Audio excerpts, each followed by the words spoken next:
வணக்கம். தினமணி.com செய்திகள் சில வரிகளில்.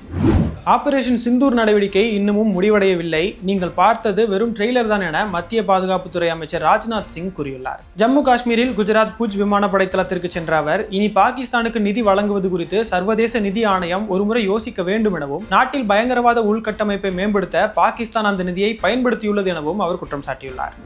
அமெரிக்க அதிபர் டொனால்டு ட்ரம்ப் பற்றி நடிகையும் பாஜக எம்பியுமான கங்கனா ரணாவத் வெளியிட்ட எக்ஸ் பதிவை பாஜக தலைவர் ஜே.பி. நட்டாவின் அறிவுறுத்தலின்படி அவர் நீக்கியுள்ளார். ஆப்பிள் நிறுவனம் அதன் உற்பத்தியை இந்தியாவில் அதிகரிக்க கூடாது என அமெரிக்க அதிபர் டொனால்டு ட்ரம்ப் கூறியிருப்பதற்கு காரணம் இந்திய பிரதமர் மீது ட்ரம்பிற்கு இருக்கும் தனிப்பட்ட பொறாமையா என அவர் பதிவிட்டிருந்தது குறிப்பிடத்தக்கது.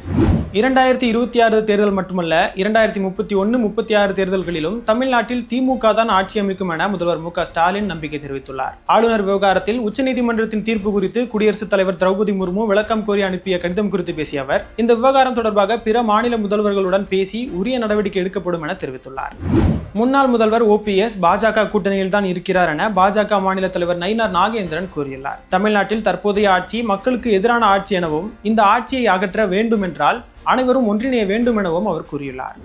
தமிழகத்தில் மே 20ஆம் தேதி வரை அடுத்த 5 நாட்களுக்கு பரவலாக மழை பெய்ய வாய்ப்புள்ளதாக சென்னை வானிலை ஆய்வு மையம் தெரிவித்துள்ளது. திருவள்ளூர், தருமபுரி, சேலம், நாமக்கல், வேலூர் உள்ளிட்ட மாவட்டங்களில் கனமழை பெய்ய வாய்ப்புள்ளதாகவும் தெரிவிக்கப்பட்டுள்ளது.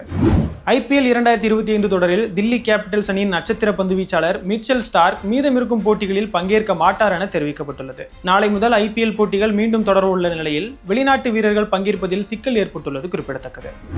கமலஹாசன் மணிரத்னம் கூட்டணியில் மிகுந்த எதிர்பார்ப்புகளுக்கு மத்தியில் உருவாகி வரும் தக் லைஃப் திரைப்படத்தின் ட்ரெய்லர் மே 17 வெளியாக உள்ளதாக படக்குழு அறிவித்துள்ளது. சிம்பு, த்ரிஷா, அபிராமி, அசோக் செல்வன் உள்ளிட்டோர் நடிப்பில் உருவாகி வரும் இந்த திரைப்படம் ஜூன் 5 வெளியாக உள்ளது குறிப்பிடத்தக்கது.